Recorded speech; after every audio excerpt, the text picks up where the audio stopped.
Bismillahirrahmanirrahim. Assalamualaikum warahmatullahi wabarakatuh. Kami dari kelompok 5 akan memaparkan dan mempresentasikan mengenai materi sifat dan karakter koloid yang diampu oleh Ibu Risa Rahmawati Sundari MPKIM. Langsung saja, di sini saya tidak sendiri. Saya ditemani oleh Lala Aulian Berhalijah, Dea Mareta, Rizky Fauzan, dan juga Nur Triana. Saya sendiri Maradisa Sepatriawan. Untuk materi yang pertama, mengenai sifat-sifat koloid yang terdiri dari efek Tyndall, graf Brown, adsorpsi, koagulasi, dan juga elektroforesis. Yang pertama yaitu efek Tyndall yang akan dijelaskan langsung oleh Lala Aulia. Kepada Lala, disilahkan.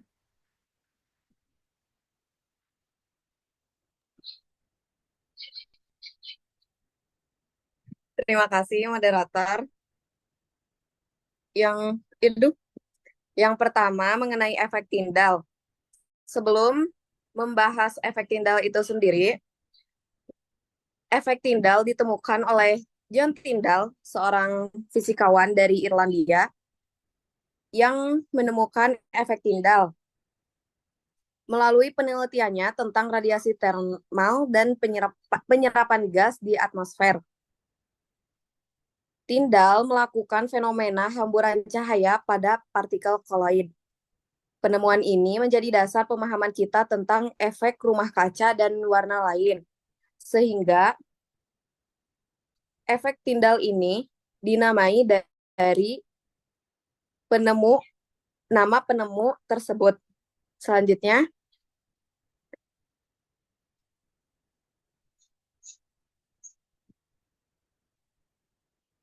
efek Tyndall itu sendiri adalah fenomena penghamburan cahaya oleh partikel-partikel kecil dalam suatu larutan koloid sederhana.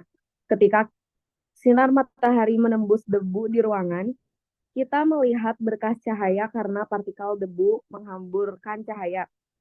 Seperti pada gambar di samping dapat terlihat dan dapat kita bedakan bahwa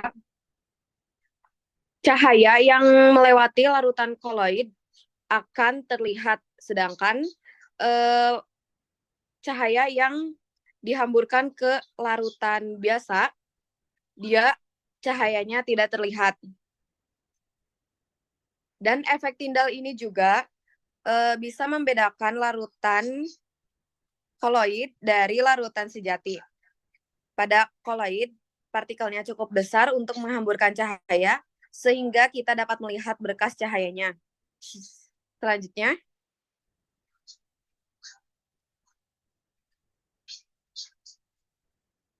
faktor yang mempengaruhi efek Tyndall.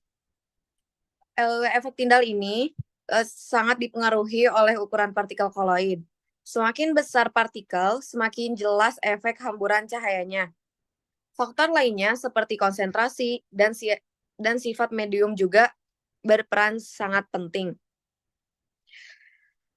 Semakin besar ukuran partikel, maka semakin kuat hamburannya. Semakin tinggi konsentrasi partikel, semakin kuat hamburannya. Dan jenis koloid juga mempengaruhi stabilitas dan distribusi partikel. Sekian pembahasan mengenai efek Tyndall. Saya kembalikan ke moderator. Oke, baik, terima kasih Lala atas penyampaiannya. Selanjutnya itu mengenai sifat koloid dari graf Brown yang akan dijelaskan langsung oleh Dea Marita. Kepada Dea, disilakan. Baik, terima kasih moderator. Next. Nah, di sini yang kedua ini ada sifat mengenai gerak Brown, di mana gerak Brown ini adalah proses gerak Brown yang pertama kali ditemukan oleh Robert Brown yang merupakan ilmuwan tumbuh-tumbuhan. Nah, Robert Brown ini pada tahun 1827 ini mempelajari suatu gerak yang tidak biasa dari suatu partikel kecil yang berada dalam suatu larutan atau gas. Nah, kemudian Robert Brown ini juga menyatakan bahwa secara mikroskopis bahwa partikel-partikel koloid akan bergerak secara acak dengan jalur patah-patah atau zigzag dalam medium pendispersinya. Kemudian gerakan ini juga disebabkan karena adanya tumbukan antara partikel koloid dengan medium pendispersinya. Jadi bisa disimpulkan ya bahwa gerak Brown ini adalah gerak lurus partikel-partikel koloid yang arahnya itu tidak menentu yang disebabkan oleh tumbukan dan molekul-molekul medium pendispersi dengan partikel-partikel koloidnya. Kemudian akibat gerak Brown ini yang terus-menerus akan menyebabkan berkurangnya efek gaya gravitasi bumi terhadap partikel fase terdispersi sehingga partikel-partikel terdispersinya ini tidak dapat mengendap. Next.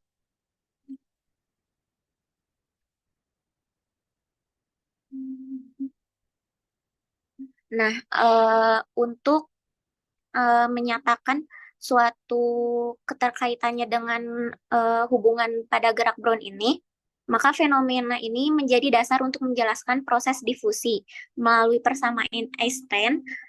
Di sini ada rumusnya gitu ya, di mana X bar ini sama dengan 2 dt kemudian 2 dt pangkat setengah. Nah, di mana X bar ini adalah eh, merupakan jarak antara rata-rata yang ditempuh oleh partikel akibat gerak Brown setelah waktu tertentu. Nah, kemudian di sini ada D, di mana D ini adalah koefisien difusi yang menunjukkan seberapa cepat partikel dapat bergerak akibat gerak Brown. Kemudian di sini juga ada T, di mana waktu yang diperlukan. Kemudian persamaan ini juga menunjukkan bahwa jarak rata partikel X bar ini berbanding lurus dengan akar kuadrat dari waktu tersebut. Nah, kemudian dengan koefisiensi difusi tersebut juga. Nah, di difusi ini juga terjadi karena gerakan acak partikel dalam medium koloid yang disebabkan oleh tumbukan dengan molekul-molekul medium.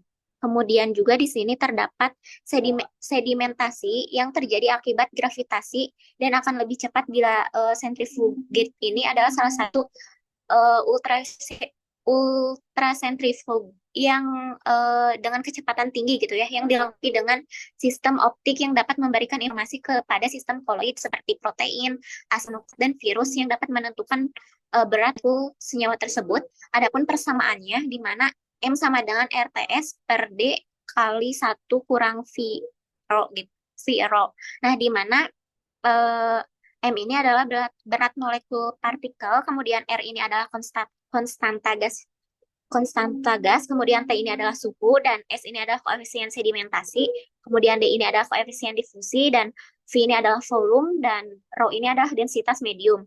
Nah, persamaan ini juga dapat digunakan untuk menentukan berat molekul suatu partikel koloid dengan memperhatikan sedimentasi dan difusinya. Kemudian yang ketiga ini ada uh, dalam skala makroskopik, gerakan termal juga dapat menyebabkan terjadinya difusi dan osmosis gitu ya, di mana difusi ini adalah perpindahan materi di daerah dengan konsentrasi tinggi ke daerah konsentrasi yang rendah. Sehingga hasil langsung dari gerak Brown ini adalah mengandung suatu partikel sferik yang dinyatakan dengan koefisien difusi atau D gitu yang dilambangkan dengan D. Di sini juga ada pun persamaannya, mana D sama D sama dengan RT per 6V efisiensi alfa dan kali N. Kemudian sini juga di V itu adalah tekanan osmosis, kemudian V itu ada maaf, kemudian efisiensi itu adalah koefisien viskositas medium, kemudian R itu adalah jari-jari partikel, dan Na itu adalah bilangan Avogadro. Nah, di mana persamaan ini juga menunjukkan hubungan antara koefisiensi dengan sifat partikel serta sifat mediumnya.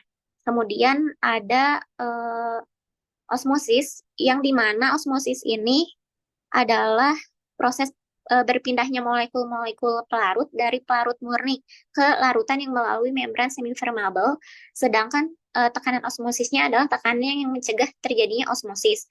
Nah, di antara sifat-sifat tersebut, hanya tekanan osmosis satu-satunya yang dapat digunakan untuk mengkaji makromolekuler.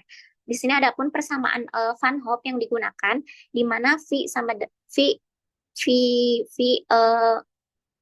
V V sama dengan nRT, di mana lambang V itu dinyatakan dengan tekanan osmosis, kemudian V besar itu dinyatakan dengan volume, N itu dinyatakan dengan jumlah mol partikel terlarut, dan R itu adalah gas, dan suhu itu dan T itu adalah suhu.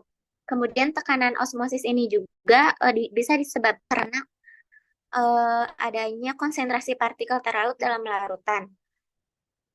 Mungkin itu yang dapat saya sampaikan, dikembalikan lagi kepada moderator. Di sana tadi Bu. Baik, terima kasih atas penyampaiannya. Selanjutnya yaitu mengenai koagulasi yang akan dipaparkan langsung oleh Rizky Faujan. Kepada Rizky Faujan, disilakan.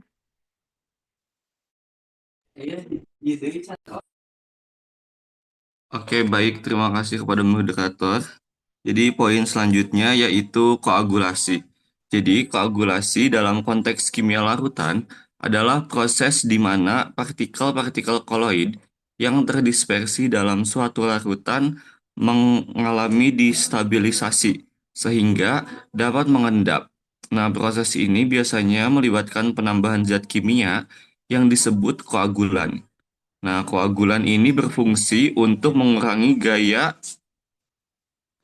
tolakan antar partikel koloid yang pada umumnya memiliki muatan listrik negatif sehingga memungkinkan partikel-partikel tersebut saling mendekat dan bergabung membentuk vlog yang lebih besar dan berat. Oke, kemudian di sini ada proses koagulasi terdiri dari beberapa langkah penting. Untuk langkah yang pertama itu kan koagulan.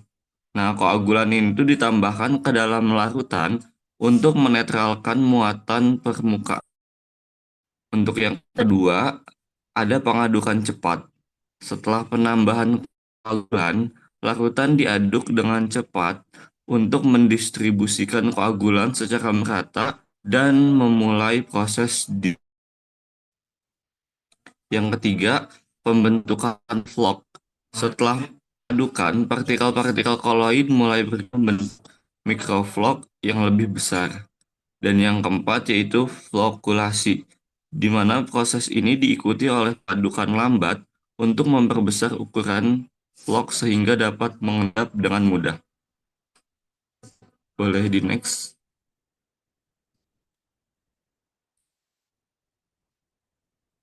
Selanjutnya di sini ada aplikasi koagulasi. Koagulasi ini memiliki berbagai aplikasi, terutama dalam olahan air limbah.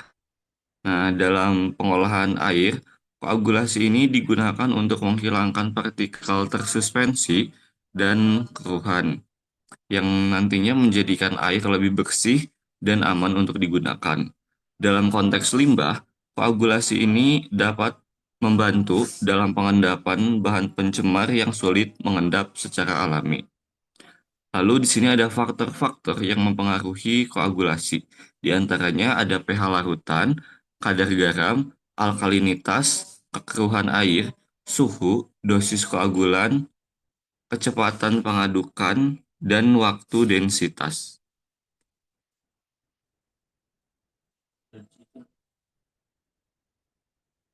Mungkin sekian yang bisa saya sampaikan. Saya kembalikan kepada moderator. Baik, terima kasih Rizky Faujan atas penyampaiannya. Mohon maaf, tadi ada yang tertinggal mengenai faktor-faktor dari gerak Brown yang akan dipaparkan langsung oleh Dea Marita. Kepada Dea, disilakan. Baik, terima kasih moderator. Di sini ada faktor yang meliputi dua hal. Yang pertama ini adalah ukuran partikel, di mana ukuran partikel ini adalah semakin kecil ukuran partikel koloid, maka semakin cepat gerak Brown yang terjadi. Sehingga partikel yang lebih kecil ini akan lebih mudah terpengaruh oleh tumbukan dengan molekul-molekul medium, sehingga gerakannya itu lebih cepat. Sebaliknya, jika partikel yang lebih besar ini banyak massa sehingga gerakannya itu lebih lambat. Kemudian yang kedua ada suhu, di mana suhu ini dapat mempengaruhi jika lebih tinggi meningkatkan energi kinetik kepada molekul medium besinya, sehingga tumbukan ini antara molekul dan partikelnya akan menjadi lebih sering dan lebih kuat gitu. Sehingga akibatnya gerak Brown ini dari partikel-partikel fase terdispersinya itu akan semakin cepat. Sehingga sebaliknya juga ketika suhunya lebih rendah mengurangi energi kinetik dan dapat memperlambat energi Brown, di mana Semakin rendah juga suhu sistem koloidnya, maka gerak Brown juga akan semakin lambat. Mungkin itu saja faktor-faktor gerak Brown. Saya kembalikan lagi kepada. Baik, terima kasih atas penyampaiannya, Dea. Selanjutnya yaitu mengenai sifat koloid pada adsorpsi yang akan disampaikan langsung oleh saya sendiri. Nah, dari segi pengertiannya, adsorpsi ini merupakan peristiwa penyerapan spesi ataupun disebut juga muatan listrik atau ion dan molekul netral, di mana peristiwa penyerapan spesi ini dilakukan oleh permukaan partikel koloid. Nah, peristiwa ini juga terjadi karena adanya gaya tarik molekul atau atom ataupun ion pada permukaan adsorben atau koloid.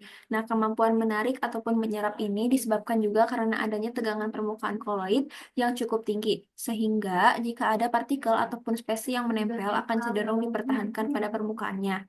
Spesi yang diserap disebut juga fase terserap, sedangkan spesi yang menyerap disebut adsorben.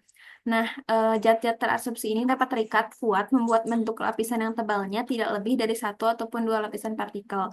Di mana jika permukaan partikel koloid mengabsorpsi suatu anion, maka koloid akan bermuatan negatif. Nah, sedangkan jika permukaan partikel koloid itu akan mengabsorpsi suatu kation, maka koloid itu akan bermuatan positif. Jika yang diabsorpsi partikel netral, koloid itu akan bersifat netral. Oleh karena itu, kemampuan partikel koloid dapat mengabsorpsi partikel lain, maka sistem koloid dapat membentuk agregat sangat besar berupa jaringan, seperti pada silika gel. Nah, lalu pada prinsip dasar proses adsorpsi ini didasarkan pada tiga mekanisme berbeda, yaitu ada mekanisme sterik, mekanisme kesetimbangan, dan juga mekanisme kinetik. Nah, pada mekanisme pemisahan sterik, adsorben ini memiliki pori-pori yang mempunyai dimensi sedemikian rupa sehingga memungkinkan masuknya molekul kecil sekaligus menolak molekul besar untuk masuk ke dalam pori-pori tersebut.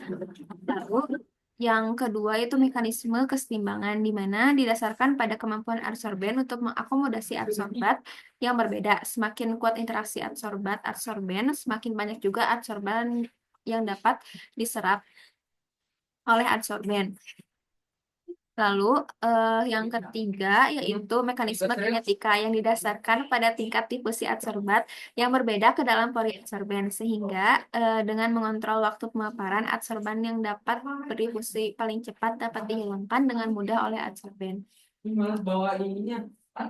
Lalu pada jenis-jenis adsorpsinya itu ada dua, dibagi menjadi dua, yaitu ada adsorpsi kimia atau chemisorpsi dan juga adsorpsi fisika atau fisisorpsi. Nah, adsorpsi kimia ini tuh terjadi karena adanya gaya-gaya kimia dan diikuti oleh reaksi kimia. Pada adsorpsi kimia hanya satu lapisan gaya yang terjadi. Nah, besarnya energi adsorpsi kimia itu sekitar 100 kilojoule per mol. Sedangkan adsorpsi fisika ini terjadi karena adanya gaya-gaya fisika. Besar energinya itu sekitar 10 kilojoule per mol. Nah, adapun faktor-faktor yang mempengaruhi adsorpsi pada permukaan koloid ada 4 macam. Yang pertama itu sifat fisik dan juga kimia permukaan koloid tersebut. Dari permukaan koloidnya, permukaan itu lebih besar dan lebih poros, cenderung memiliki kapasitas adsorpsi yang lebih tinggi dibandingkan dengan permukaan yang lebih halus dan juga kurang poros. Lalu yang kedua itu sifat molekul yang diadsorpsinya. Nah, molekul yang lebih besar dan lebih polar akan cenderung diadsorpsi dengan lebih baik dibandingkan dengan molekul yang lebih kecil dan juga kurang polar. Yang ketiga yaitu suhu. Pada adsorpsi fisika yang lebih luas, peningkatan suhu ini cenderung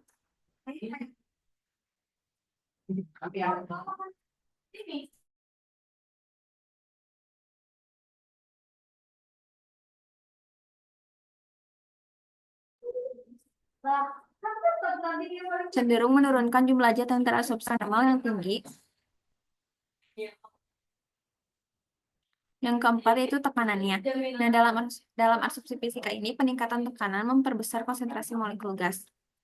Lalu yang selanjutnya itu aplikasi adsorpsi koloid, di mana terjadi pada pemutihan gula pasir, penjernihan air, dan juga pewarnaan kainnya. Pada pemutihan gula pasir, gula yang masih berwarna ini dilarutkan dalam air, kemudian dialirkan melalui tanah, diatom, dan juga arang bulan. Sedangkan pada penjernihan airnya dilakukan dengan menggunakan tawas atau Al2SO4 tiga kali. Di dalam air ini senyawa tersebut akan terhidrolisis membentuk KLOH3 kali yang berupa koloid. Lalu yang terakhir itu pewarnaan kain. Di mana pewarnaan kain ini dilakukan dengan pencelupan serat wol, kapas ataupun sutra menggunakan larutan Al2SO4 tiga kali ataupun larutan basahnya. Cukup yang dapat saya sampaikan. Mungkin untuk selanjutnya yaitu mengenai elektroforesis yang akan disampaikan langsung oleh Nurdiana. Kepada Nurdiana disilahkan. Baik, terima kasih. Jadi saya akan menjelaskan tentang elektroforesis. Elektroforesis adalah fenomena perubahan elektrokaloid dalam satu medium substansi akibat pengaruh medan listrik. Fenomena ini terjadi karena elektrokaloid umumnya memiliki muatan listrik baik positif maupun negatif yang dipengaruhi dari proses adsorpsi ion atau disosiasi molekul. Muatan inilah yang menyebabkan partikel koloid tertarik ke benda yang berlawanan. Muatannya ketika diberikan medan listrik. Kemudian di samping itu ada gambar mekanisme elektrofluoresesnya. Nah, untuk mekanismenya itu, ketika suatu sistem koloid ditempatkan dalam medan listrik, partikel koloid bermuatan listrik akan mengalami gaya kolom yang menariknya ke arah daripada yang berlawanan. Partikel bermuatan positif akan bergerak menuju katoda atau elektron negatif. Sedangkan partikel bermuatan negatif akan bergerak menuju anoda atau elektron positif. Gaya ini menyebabkan partikel-partikel koloid bergerak kecepatan tertentu. Kecepatan gerak partikel koloid ini dipengaruhi oleh beberapa faktor, yaitu faktornya yang pertama tuh kuat medan listrik. Nah, semakin kuat medan listrik, semakin besar gaya kolom yang ada pada partikel koloid, sehingga kecepatan geraknya akan semakin tinggi. Terus yang kedua ada viskositas medium. Semakin tinggi viskositas medium terdeteksi, semakin besar gaya gesek yang dialami partikel koloid, sehingga kecepatan geraknya akan semakin rendah. Kemudian ada ukuran dan bentuk partikel. Partikel yang lebih kecil dan berbentuk lebih sederhana umumnya akan bergerak lebih cepat dibandingkan partikel yang lebih besar dan berbentuk lebih kompleks. Terus yang keempat ada muatan partikel. Semakin besar muatan partikel, semakin besar gaya kolom yang tidak, sehingga kecepatan geraknya akan semakin tinggi. Kemudian boleh slide.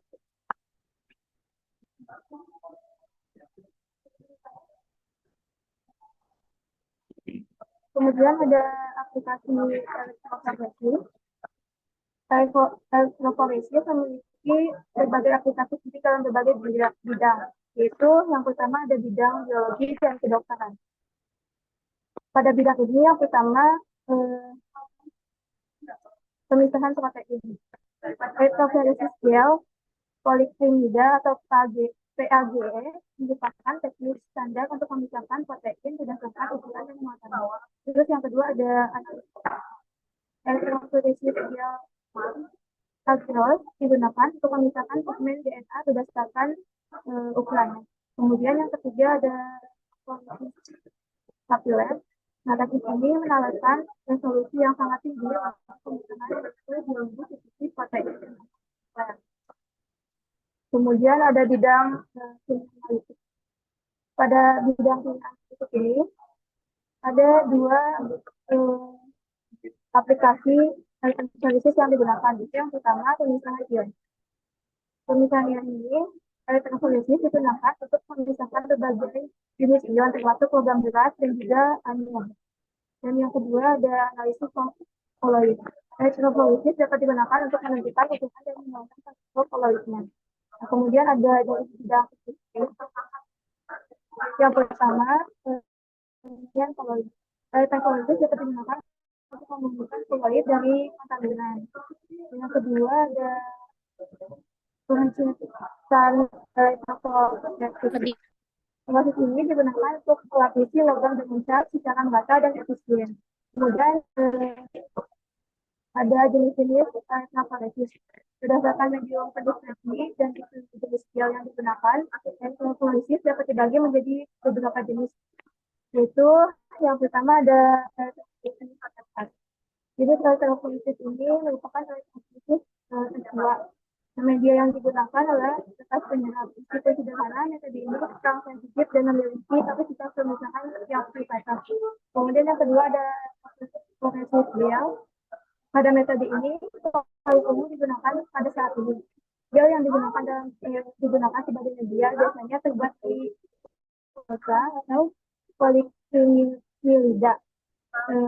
Gelnya bertindak sebagai salinan molekuler sehingga molekul yang lebih kecil dapat bergerak lebih cepat melalui gel dibandingkan molekul yang lebih besar.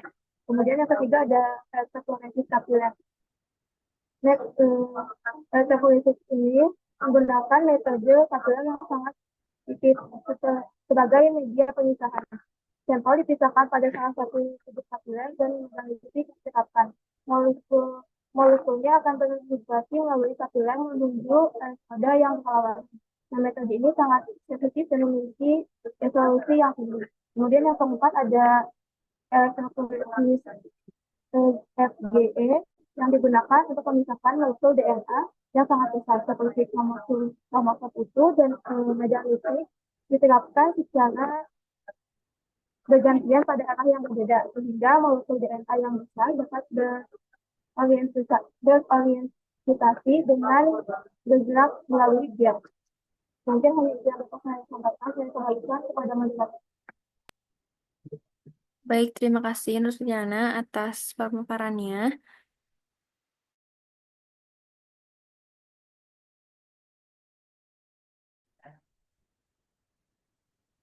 Oke, selanjutnya yaitu kami akan membahas mengenai karakteristik koloid. Yang pertama yaitu mengenai gerak Brown yang akan dijelaskan langsung oleh TDA. Pada TDA, silakan. Baik, terima kasih moderator. Di sini ada karakteristik mengenai gerak Brown. Nah, di sini itu sudah dijelaskannya sebelumnya bahwa gerak Brown ini adalah gerakan acak partikel koloid akibat tumbukan dengan molekul medium pendispersi. Nah, gerak Brown ini juga penting untuk menjaga partikel tetap tersuspensi dan mengurangi pengendapan akibat gravitasi. Nah, di sini juga ada keterkaitan antara gerak Brown ini yang dihubungkan dengan energi kinetik, di mana bisa dilihat ya rumusnya itu ada EK atau energi kinetik sama dengan 3/2 KB kali T. Di mana EK ini adalah energi kinetik rata-rata partikel koloid, kemudian KB ini adalah konstanta Boltzmann, di mana konstantanya itu bernilai 1,38 kali 10 pangkat 23 Joule per Kelvin. Nah, kemudian di sini juga T-nya adalah suhu. Nah, di mana rumus ini juga dapat menunjukkan bahwa energi kinetik rata-rata partikel koloid berbanding lurus dengan suhu. Kemudian semakin tinggi suhu medium gerak Brown ini akan semakin aktif karena energi kinetik partikel koloidnya akan meningkat. Kemudian menyebabkan partikel-partikel bergerak ini akan lebih cepat dan lebih tidak teratur gitu ya.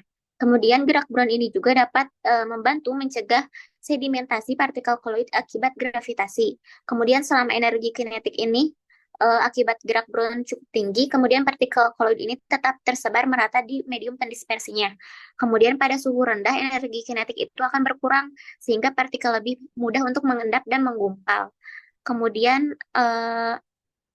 energi kinetik ini juga dipengaruhi oleh suhu sehingga salah satu karakteristiknya itu adalah fundamental dan berkaitan dengan dinamika dan stabilitas sistem koloidnya. Mungkin itu saja mengenai gerak Brown. Saya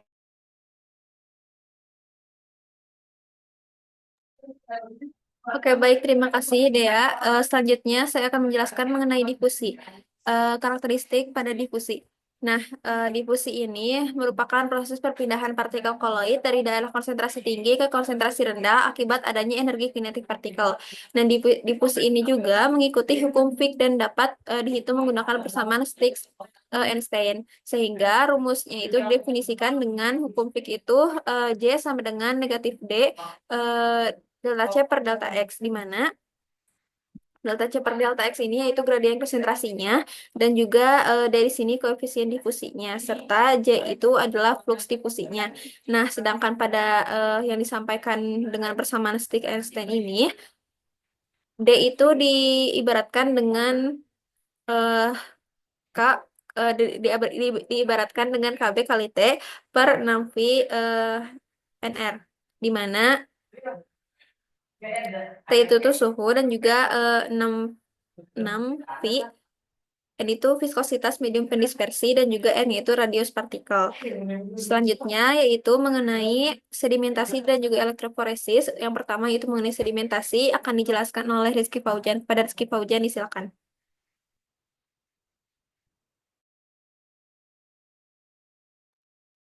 Baik, di sini selanjutnya ada sedimentasi, di mana sedimentasi ini merupakan partikel koloid yang cukup besar yang dapat mengendap akibat gravitasi, tetapi gerak Brown dapat menahan sedimentasi untuk partikel yang lebih kecil. Nah, untuk sedimentasi ini dapat didefinisikan dengan rumus kecepatan terminal sedimentasi, yaitu V sama dengan 2R kuadrat rho P dikurangi rho N dikali G per G per N, di mana V merupakan kecepatan sedimentasi, lalu R merupakan radius partikel, dan rho P merupakan densitas partikel, lalu rho M merupakan densitas medium pendispersi, G merupakan kecepatan gravitasi, dan N merupakan viskositas medium. Mungkin sekian, saya kembalikan kepada moderator. Oke, baik. Terima kasih Rizky Paujan. Selanjutnya itu mengenai karakteristik koloid pada elektroforesis yang akan disampaikan oleh Nurfiana. Kepada Nurfiana, disilahkan. Terus kemudian bermanfaat. Dan itu sini ada tulis menggunakan prinsip dan sistem komposisi. Elektroforesis adalah beberapa kategori penguatan dalam medan listrik. Kecepatan partikel bergantung pada potensial delta yang dan kekentalan hubung. Nah, ada pun di sini rumus kecepatan elektroforesisnya yaitu kecepatan elektroforesis atau V sama dengan intensitas medium dikali dengan potensial delta, kemudian dikali dengan kuat medan listriknya. Terus kemudian dibagi dengan viskositas mediumnya.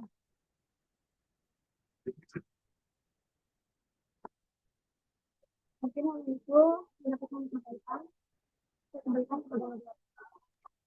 Baik, terima kasih atas penyampaiannya dari Nutriana. Kurang lebihnya mungkin cukup sekian yang dapat kami sampaikan mengenai sifat dan karakteristik koloid.